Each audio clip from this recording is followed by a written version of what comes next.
Hey everyone, my name is Katie Jane and I'm videoing in from Wellington, New Zealand, also known as Katiepie. I've got my ride page of Katiepie's Ride to Conquer Cancer. I wanted to make this video for the Vision Crusaders that I am going to join in Brisbane for the Ride to Conquer Cancer in just a few weeks' time.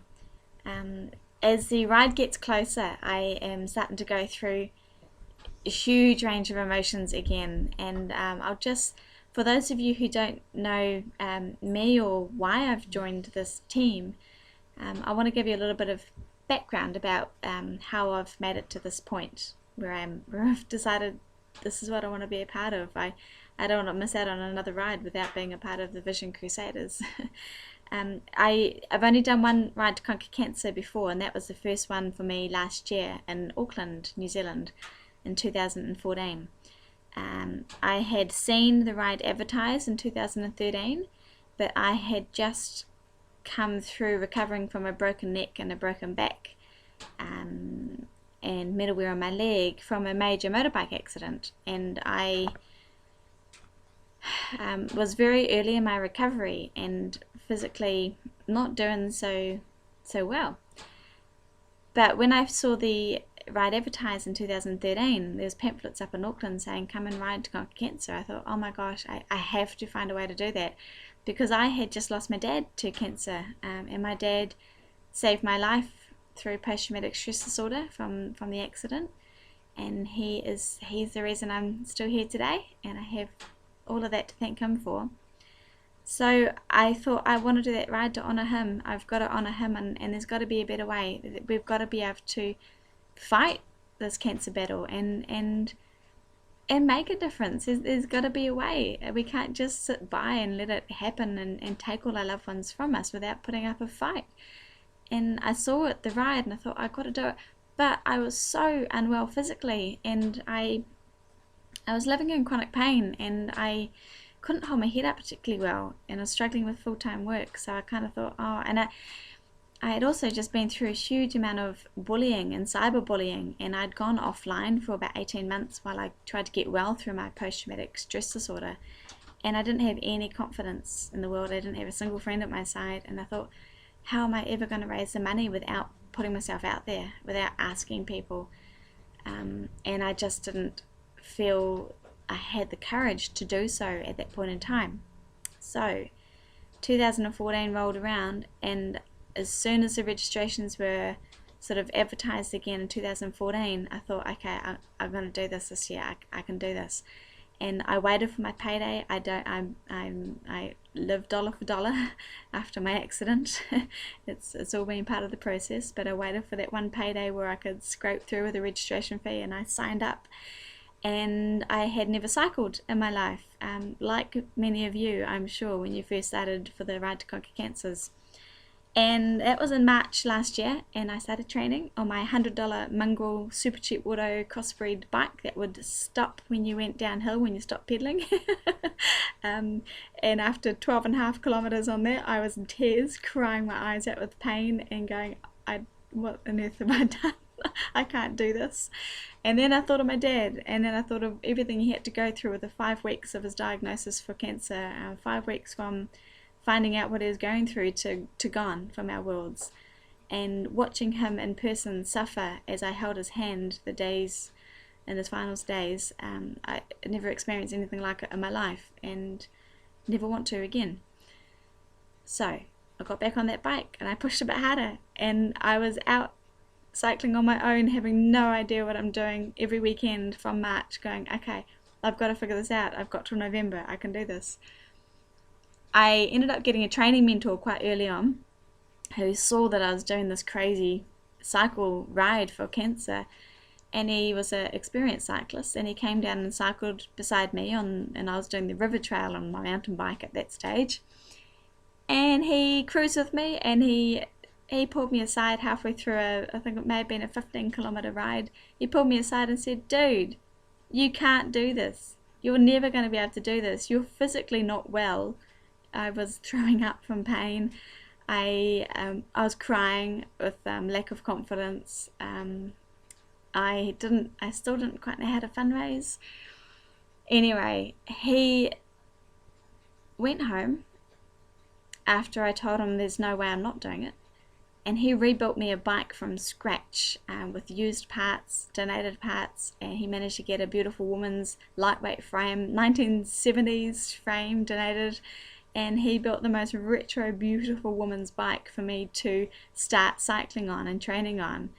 It was a 7 shifter down on the frame, and I oh boy, getting up hills it was extremely painful, but I was so stubborn and determined that I started doing it, and I was putting everything into it I could possibly do.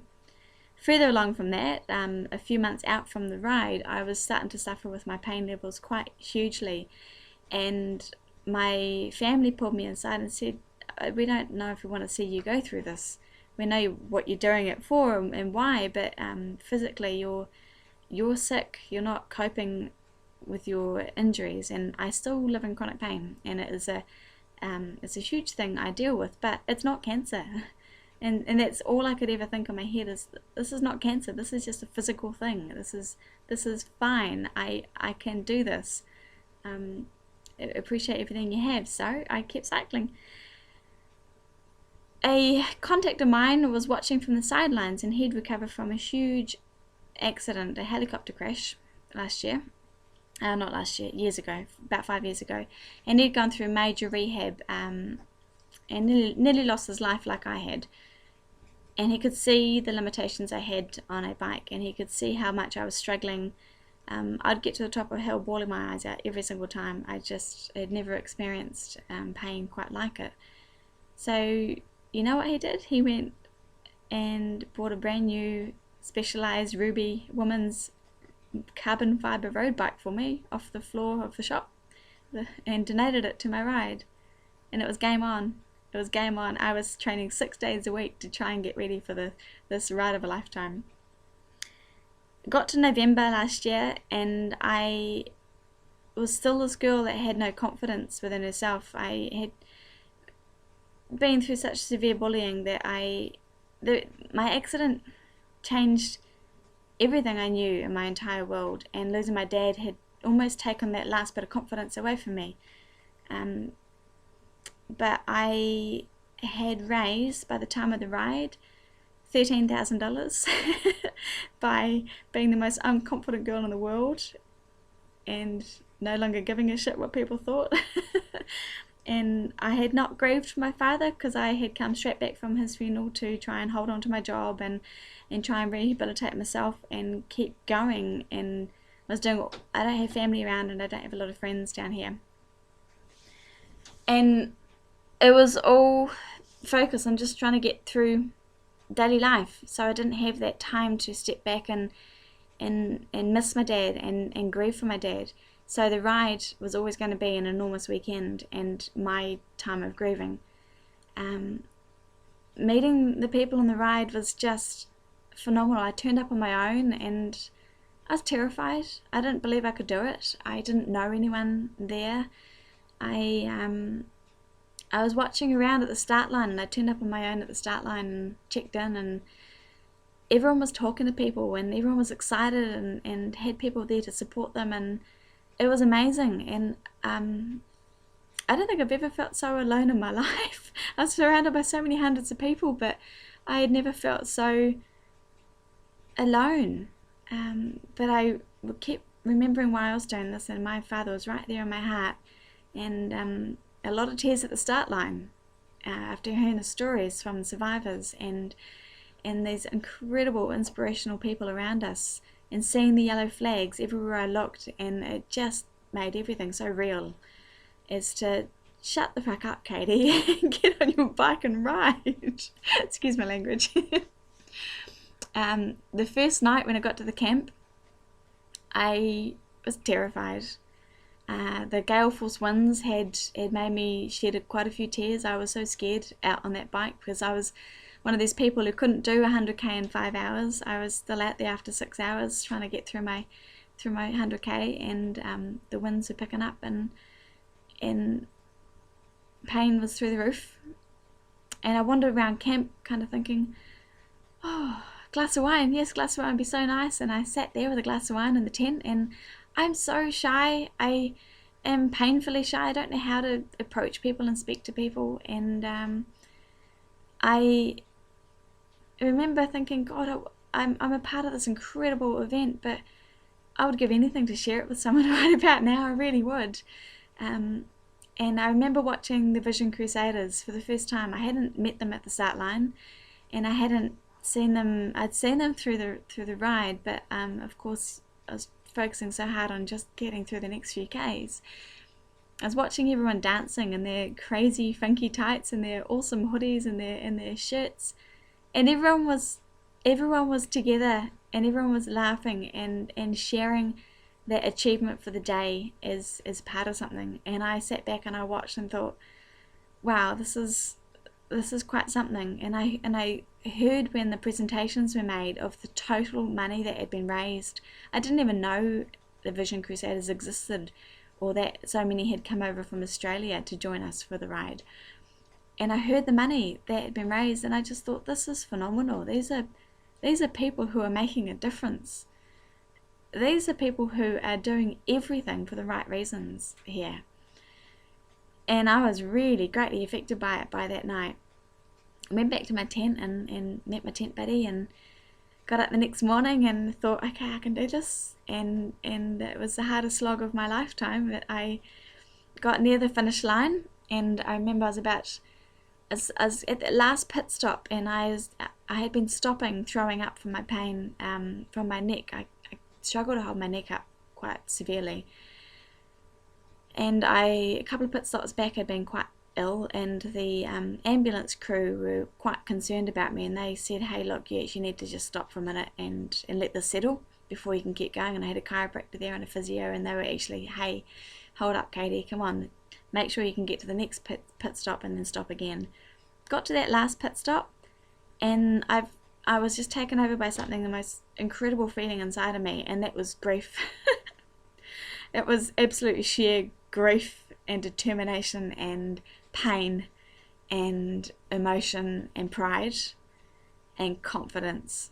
And it hit me, and I went straight past that last checkpoint, that last pit stop. And I remember seeing all the crew who were expecting me in, because they'd been told a heads up, Katiepie is coming through and she needs a bit of help. And they were all waving me in, and I remember cycling past, and I waved, and I got wind, and I went as hard as I possibly could go, and I just powered through to the finish line. That second wind that I'm sure every single one of you can relate to, that adrenaline that just takes over as to what you're actually doing out there. And then I remember catching up to not one yellow flag, but it was a double yellow flag on a bike, and he was up ahead. And that was Chemo Chris, and those who were on the Auckland ride last year would know Chemo Chris. He had just come through chemotherapy 2 days before the ride, his last session of it.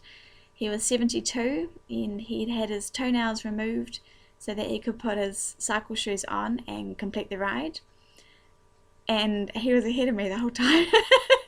He was an absolute machine, and he was struggling this last 10k, and you could tell that he was just about to give up. He had lost everything in him to be able to get to that finish line. So I sat with him for the last 10k and encouraged him and pushed him through, and told him how much he had inspired me every step of the way.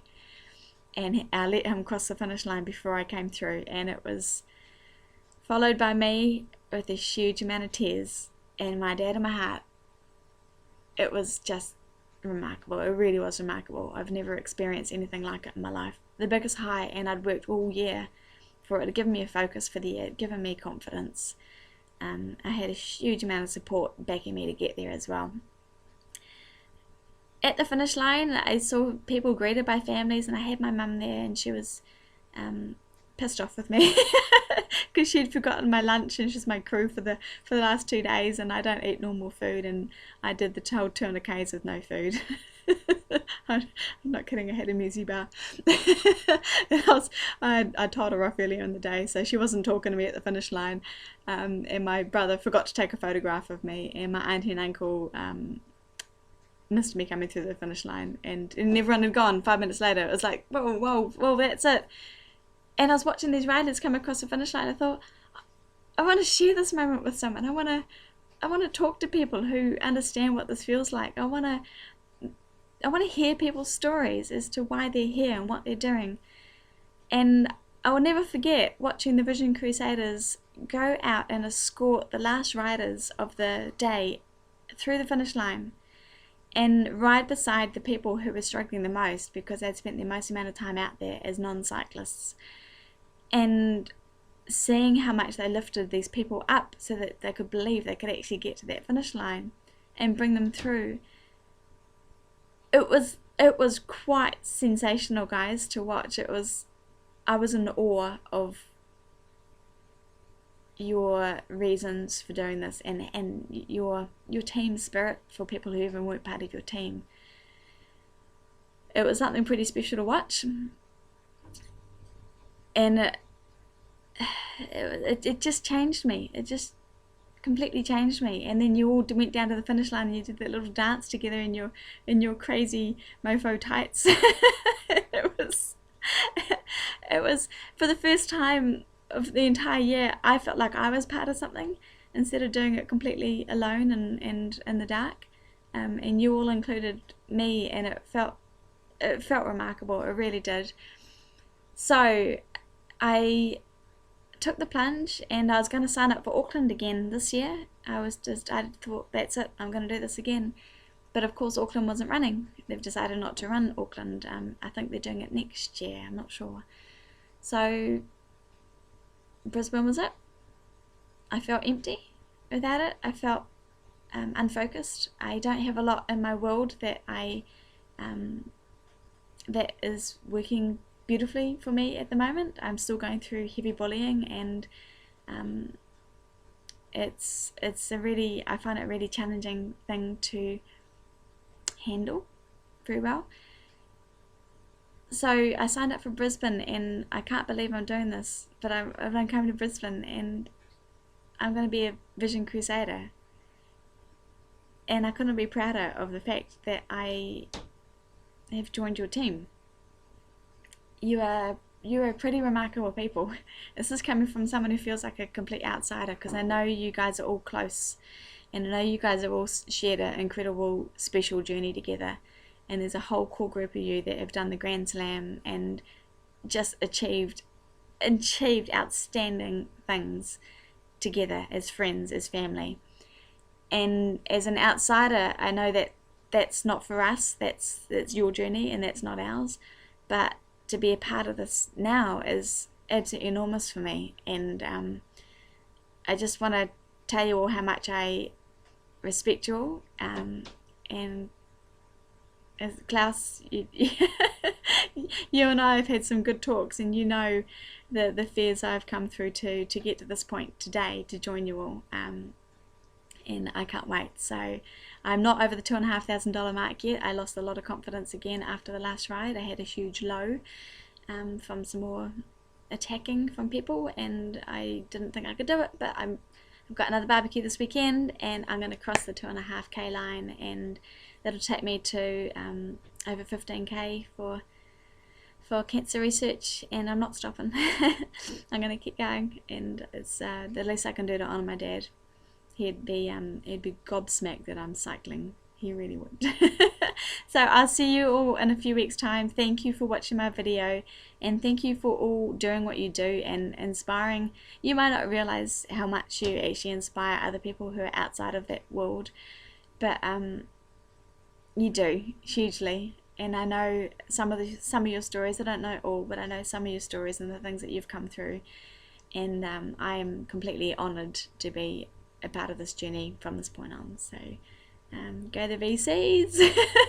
I'll see you in Brisbane. It better be warm. Yeah, you might be wondering why I'm wearing a beanie and a scarf indoors with my fire going. It's because it's snowing outside in Wellington. It's been snowing for 2 days, and I have heard rumours that it's not snowing in Brisbane. It's been chilly, but yeah, I went cycling on -3 degrees last weekend, and I'm ready for Brisbane. So bring it on. We'll see you soon. Bye.